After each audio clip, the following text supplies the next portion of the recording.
왕관을 쓰려는 자 그 무게를 견뎌야 한다. 17세기 영국의 대문호 셰익스피어가 한 말입니다. 왕관의 무게, 근래에는 대중들이 지도층들에게 있어서 책임감을 요구할 때 많이 쓰는 말입니다. 대중들의 요구가 무섭습니다. 이전에는 관심이 덜했는데 지금은 조금만 책임이 있어도, 조금만 높은 자리에 올라가도 사람들이 요구하는 책임의식이 대단합니다. 이전에는 관심이 크지 않았던 시의원이나 아니면 군인들, 나라나 지방자치단체의 지원을 받는 기관장들에게까지 하나하나 책임의식을 요구합니다. 책임감을 요구합니다. 다른 사람에게 책임감을 요구하기는 쉽고 비판을 하는 것은 어렵지 않지만 이 시간은 특별히 하나님의 자녀라는 영광된 이름으로, 성도라는 거룩한 이름으로 살아가고 있는 우리 자신을 돌아볼 때 정말로 나 스스로가 하나님의 자녀다운지 성도다운지 돌아보는 시간이 됐으면 좋겠습니다. 마땅한 모습이지만 이제 조금 더 나은 모습으로 누구에게 책임을 묻기보다 하나님의 자녀다운 우리의 전진이 일어나는 시간이 됐으면 좋겠습니다. 우리가 살아가는 이 세상은 눈에 보이는 것과 눈에 보이지 않는 것으로 양분됩니다. 오늘 성경의 표현대로 한다면 눈에 보이는 것은 육적인 것이요, 눈에 보이지 않는 것은 영적인 겁니다. 신자 불신자 아울러 모두가 공감하는 것은 육에 속한 것은 눈에 보이는 겁니다. 육체적인 것, 그리고 이 땅에서 살아가는 것은 기한이 있는 것이고 지나가는 것이다를 모두가 공감을 합니다. 그리고 영적인 것은, 눈에 보이지 않는 것은 영원합니다. 영적인 것, 영혼이 있는 것은 이 세상에 딱 세 가지 존재가 있습니다. 첫째는 하나님이 되시고, 둘째는 천사가 됩니다. 그리고 셋째는 인간이 됩니다. 세상에는 이 세 가지만 영적인 존재가 됩니다. 영적인 세계는 이분법적입니다. 천국과 지옥이요, 하나님이 계시고, 표현을 하자면, 비교를 위해서 표현을 하자면 하나님이 계시고 사탄이 있습니다. 하나님의 영, 양자의 영이 있고 반대로 종의 영, 무서워하는 종의 영이 있습니다. 이 중간은 없고 오직 이 둘로 양분됩니다. 그래서 모든 사람 안에 영혼이 있는데 예수를 믿어 하나님의 자녀된 이들 안에는 하나님의 영이 계시고 예수를 믿지 않는 이에게는 종의 영이 있습니다. 종의 영 무엇입니까? 무엇의 종입니까? 죄의 종입니다. 아담 아래 모든 인간은 죄의 종으로 죽음을 향해 갔습니다. 요한복음 8장 34절 말씀에 죄를 범하는 자마다 죄의 종이다 라고 말합니다. 그래서 불신자들에게 적용한다면 죄인이다 라는 게 크게 와닿지 않겠지만 죄를 범하는 자마다 죄의 종이다 라고 하면 죄를 짓거든요. 그렇다면 내 인생도, 내 삶의 방향도, 내가 추구하는 길도 죄요, 죽음이요, 멸망이다 라는 걸 시간이 지나면 공감을 합니다. 우리 모두가 예외 없이 죄의 종으로 죄를 따라 죽음을 향해 갔습니다. 예수님을 만나지 못한, 참 빛을 만나지 못한, 십자가를 만나지 못한 모든 인생이 마찬가지였습니다. 로마서 6장 23절 말씀처럼 죄의 삭신, 사망을 향해서 갔습니다.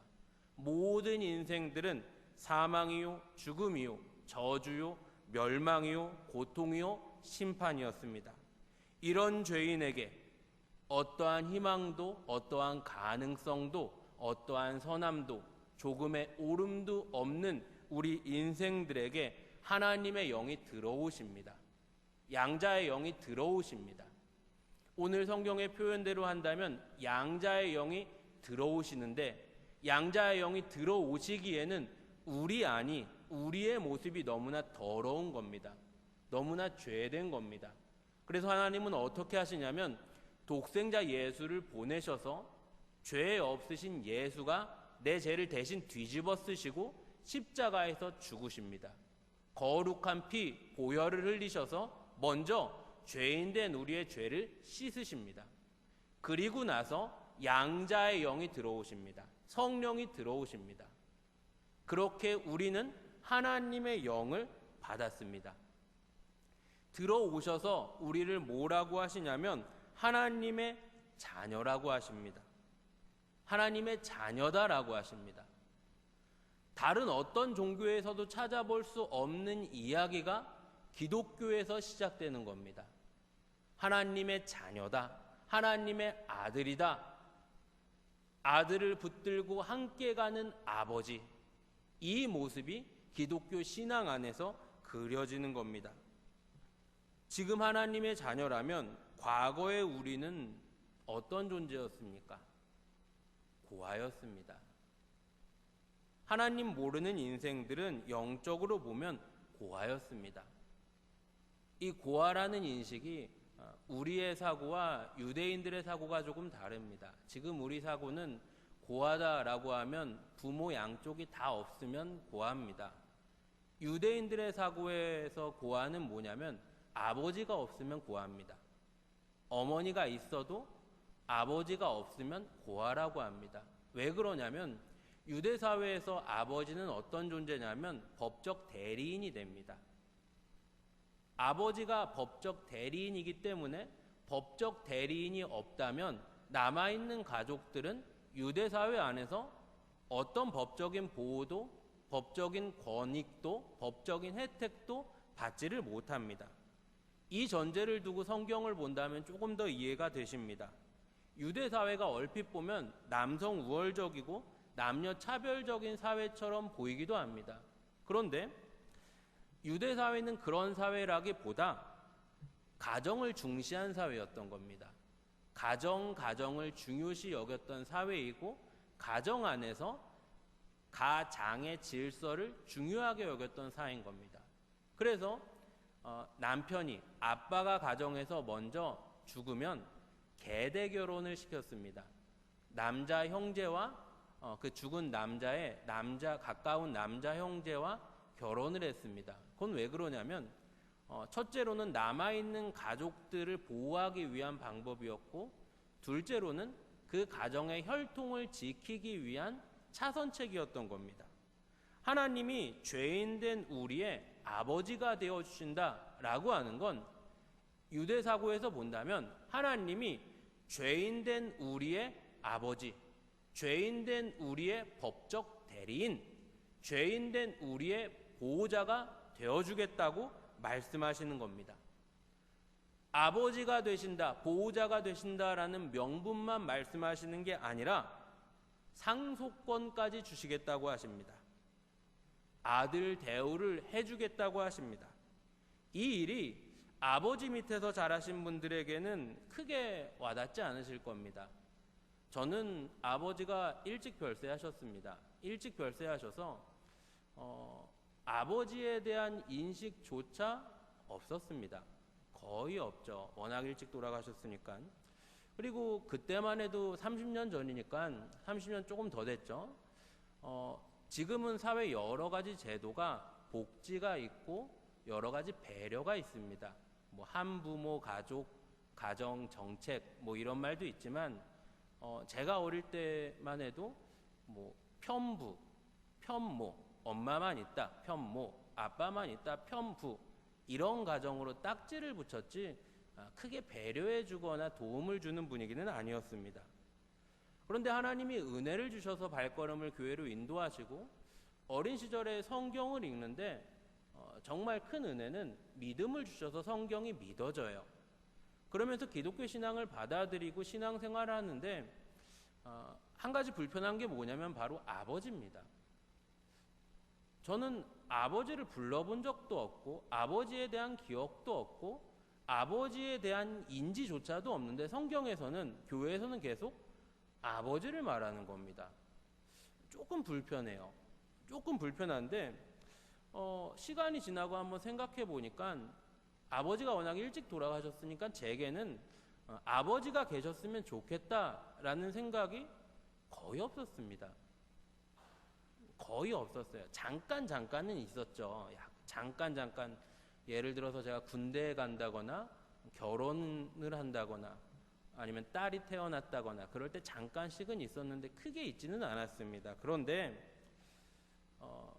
이 말은 제가 어머니한테도 말씀을 안 드렸는데 근래는 자꾸 어떤 생각이 드냐면 아버지가 계셨으면 좋겠어요. 나도 아버지 계셨으면 좋겠다 이런 생각이 들어요. 이 어머니의 우산 밑에서 어머니의 보호 아래서 자랄 때는 잘 몰랐습니다. 그땐 잘 몰랐죠. 그런데 어머니 우산 밖으로 벗어나서 이제 살아보니까 뭐가 고민이고 뭐가 문제냐? 주변에 다른 사람들을 보면 아버지 있는 사람들을 보면 어떻게 사냐면 딱 아버지처럼 살아요. 그 말투가 아버지 같고 생김새가 아버지 같고 성격이 아버지 같은 게 아니라 그 인생의 삶의 걸음걸음이 아버지 같아요. 그건 뭐냐? 아버지의 등을 보고 따라가는 겁니다. 내가 정말 중요한 결정을 하고 내가 정말 중요한 갈등하는 일이 있을 때 아버지께 묻고 또 아버지가 살아갔던 길을 보면서 나도 그렇게 사는 겁니다. 아버지가 없으니까 어떤 생각이 드냐? 무서워요. 이제 세상에서 가정을 꾸리고 어머니는 점점 연세가 드시고 처자식들 데리고 살아야 되는데 아버지가 계시면 물어보고 싶은데 아버지가 계시면 어떻게 살아야 되는지 한번 의논하고 싶은데 내가 이 중요한 결정을 할 때 아버지가 계시면 좋겠는데 그래서 오늘 본문을 저 같은 사람들이 받아들일 때는 조금 더 진하게 와닿습니다. 오늘 본문 15절에 무서워하는 종의 영 이 표현은 제가 받아들일 때는 어떻게 받아들여지냐? 아버지가 없어서 무서운 겁니다. 어디로 갈지 몰라 방황하고 어디로 갈지 몰라 헤매이고 어디로 갈지 몰라서 두려워하고 있는 아버지 없는 인생들의 모습인 겁니다. 시편 68편 5절 말씀에 하나님은 고아의 아버지시요 과부의 재판장이시라 하십니다. 그리고 성경에서는 끊임없이 우리 하나님이 고아와 과부를 말씀하십니다. 이건 하나님의 지금 많이 쓰는 표현으로 본다면 큰 그림입니다. 나는 고아와 과부의 하나님이다. 너희도 고아와 과부를 배려하고 고아와 과부를 선대해라 말씀하신 하나님이 큰 그림을 그리시고 나중 가서는 무엇을 말씀하시냐? 내가 고아와 과부의 하나님이 되겠다. 우리에게 적용한다면 죄와 사망으로 가는 인생들이 그 어떤 보호자도 그 어떤 법적 대리자도 없는 고아와 같은 인생들이 하나님을 아버지로 모신 겁니다. 하나님의 양자가 된 겁니다. 아버지 없는 인생들에게 하나님이 아버지가 되어주십니다. 하나님이 아버지가 되어주시고 이제 아버지 되어주신 하나님께서 양자된 우리에게 당부하시는 말씀입니다. 누구야? 아버지 없이 살아서 힘들었지? 아버지 없이 살아서 고생했지? 아버지 없이 살아서 여러 가지 힘든 일이 있었지? 걱정하지 마라. 이제 내가 너의 보호자가 되어줄게. 이제 내가 너의 아버지가 되어줄게. 그리고 이제 내 아들이니까. 이 세상 그 누구에게도 꿀리지 않고 이 세상 그 어디에 가도 자랑스러운 내 아들이니까 멋있게 살아라. 당당하게 살아라.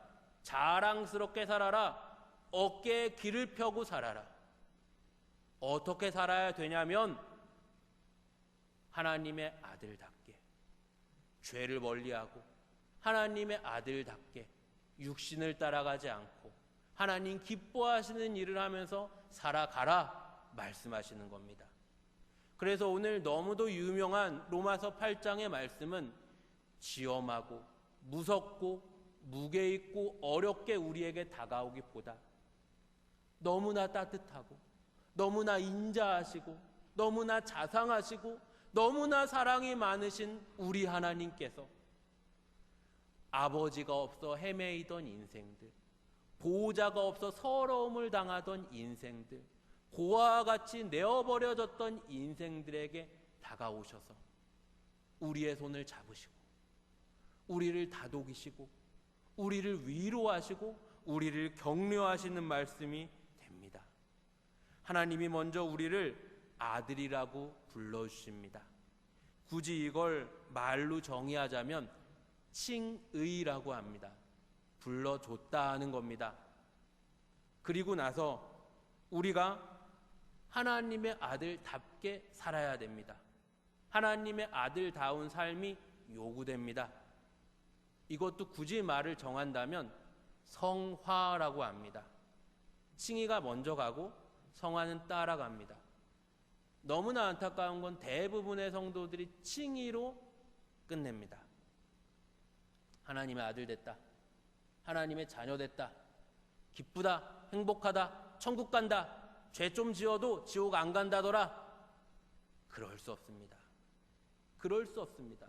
성화는 반드시 따라갑니다. 왜 따라가냐? 이런 겁니다. 어느 날 길에서 부모 없이 자고 구걸하고 소매치기 하고 뻑치기 하고 이런 그지가 돈 많고 혈통 있는 가문의 양자가 됐습니다. 불쌍해서 아들로 삼아줬고 호적에도 올려줬고 상속권까지 주겠다고 공증을 했습니다. 놀라운 일이죠. 기적 같은 일이 일어났죠. 이제 끼니를 걸을 일이 없고 추위에서 두려워 떨 일이 없고 잠자리를 걱정할 일이 없고 길가의 불량배들이 함부로 하지 못합니다. 누가 봐도 아들이고 누가 봐도 이제 부잣집 도련님이 됐습니다. 그런데 과거의 습관이 바로 없어지지가 않습니다. 길에서 막 침 뱉고 더우면 우통 벗고 밥 먹을 때 쩝쩝거리고 글씨 못 쓰고 이런 게 한 번에 바뀌지는 않지만 부잣집 아들로 혈통 있는 가문의 아들로 양자로 살려면 바꿔야 됩니다. 이 집에 걸맞게 노력해야 되고 이 집에 걸맞게 바꿔가야 됩니다. 성도된 우리 독생자 예수를 십자가에 못 박으셔서 하나님의 아들이라 칭함을 받았습니다. 그동안 그 어디에서도 이 땅 그 어디에서도 누리지 못했던 평강, 위로, 사랑, 은혜를 우리가 받았습니다. 이제 주님이 우리에게 하시는 말씀, 아들이 되었으니 내 아들이 되었으니 몸의 행실을 죽이고 죄된 행실을 죽이고 죄를 두려워하고 내 아들답게 살아라.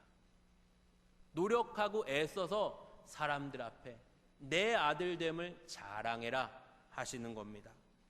죄는 무엇입니까? 우리 예수님이 십자가에 죽으셔서 보혈을 흘리셔서 그 보혈로 닦을 수 있었던 것이 우리의 죄입니다. 예수님 십자가 아니면 도저히 구제할 수 없었던 심각한 것이 우리의 죄입니다. 다른 방법이 있었다면 하나님의 독생자가 십자가를 지지 않으셨을 겁니다.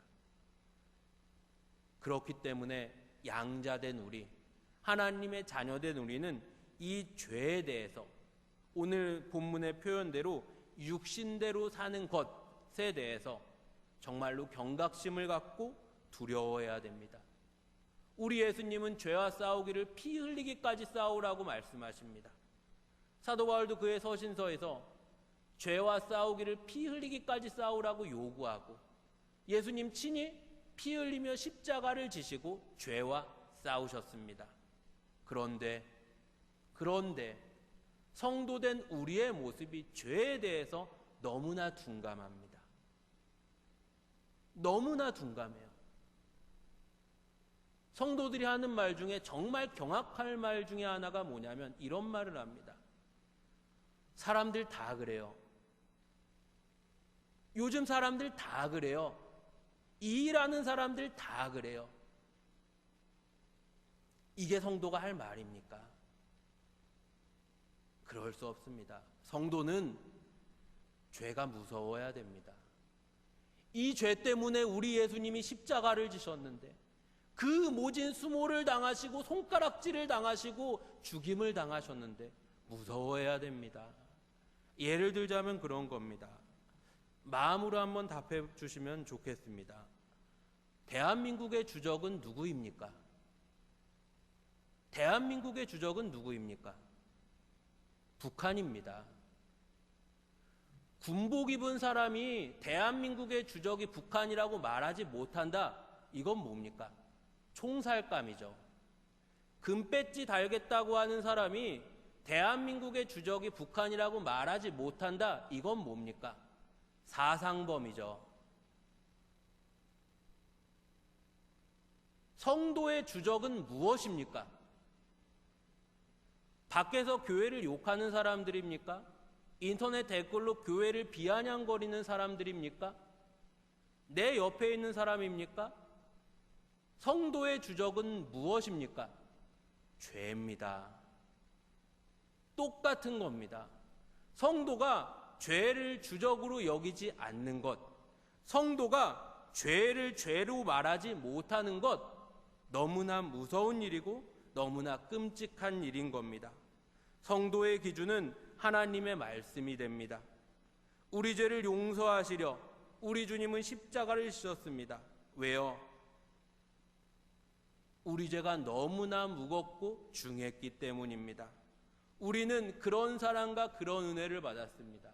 너무나 가볍게 사랑의 하나님, 용서의 하나님, 내 친구가 되어주신 하나님, 오늘 성경의 표현대로 한다면 아버지 하나님 이러면서 마음대로 살고 마음대로 죄짓고 마음대로 말하고 마음대로 행동하고 성도다운 인내, 성도다운 절제, 성도다운 희생, 성도다운 자기 부인은 보이지 않고 하는 모습이 우리에게 있지 않습니까? 오늘 본문 시작하는 12절 말씀부터 우리는 빚진 자라고 합니다. 갚을 수 없는 빚을 졌습니다. 나를 사랑하사 나를 위하여 우리 예수님이 십자가를 지십니다. 자기 목숨을 내던지십니다. 예수님 생명 무엇과 되겠습니까? 내 생명과 되겠습니까? 감히 될 수 없습니다. 전 우주를 들어바쳐도 감히 비교할 수 없습니다. 예수님의 생명으로 빚을 졌습니다. 그렇기 때문에 성도는 더 죄를 두려워해야 됩니다.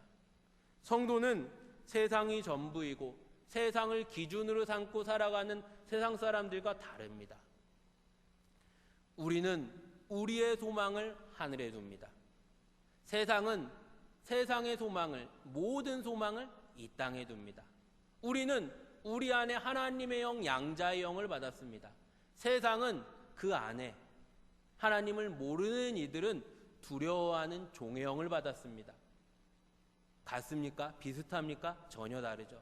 전혀 섞일 수가 없죠. 그런데 성도된 우리가 세상에서 살아가는 게 너무 편하고 세상이 내 집 같다. 그건 한번 점검해 보셔야 됩니다. 성도는 이 땅에서 살 때 어떤 마음이 드냐?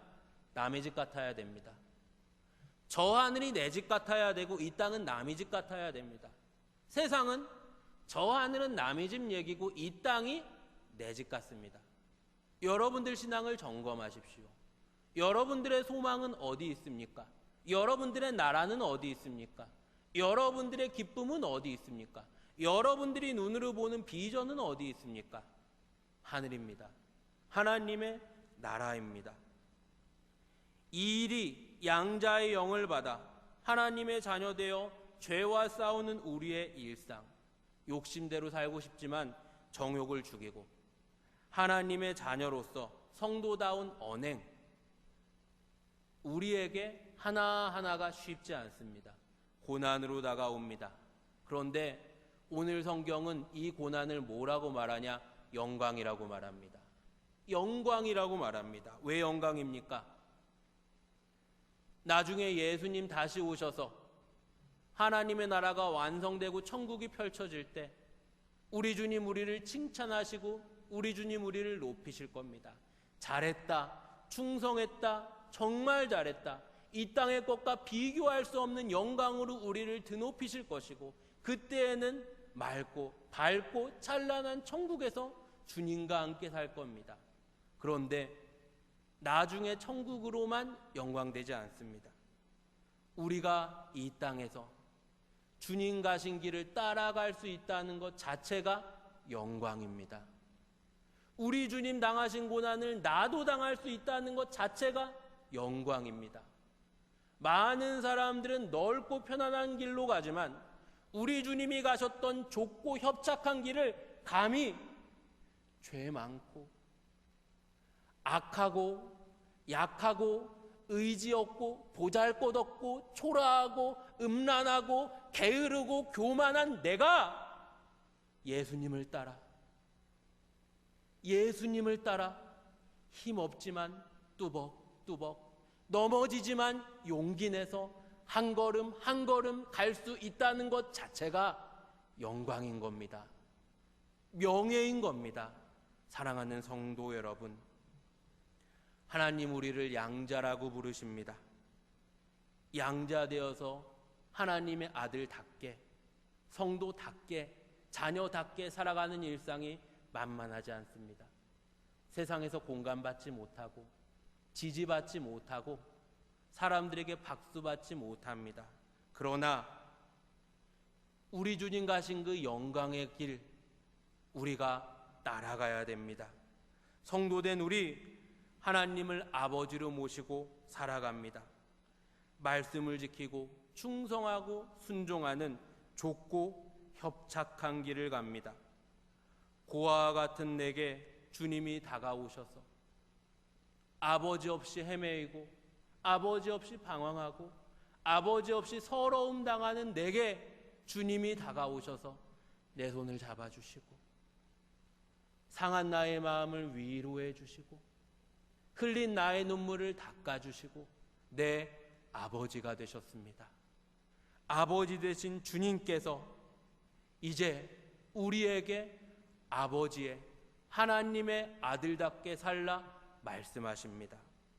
나를 그토록 사랑하신 주님을 위해서라면 두 번 생각하지 않고 십자가를 질 수 있는 게 우리 성도입니다. 사랑하는 성도 여러분, 하나님이 우리의 아버지가 되어 주셨습니다. 하나님을 아버지로 모신 자로서 세상에서 당당하시고 하나님을 아버지로 모신 자답게 하나님의 자녀의 명예와 하나님의 자녀의 품위와 하나님의 자녀의 넉넉함으로 일상을 살아내시는 여러분들이 되시기를 간절히 바랍니다.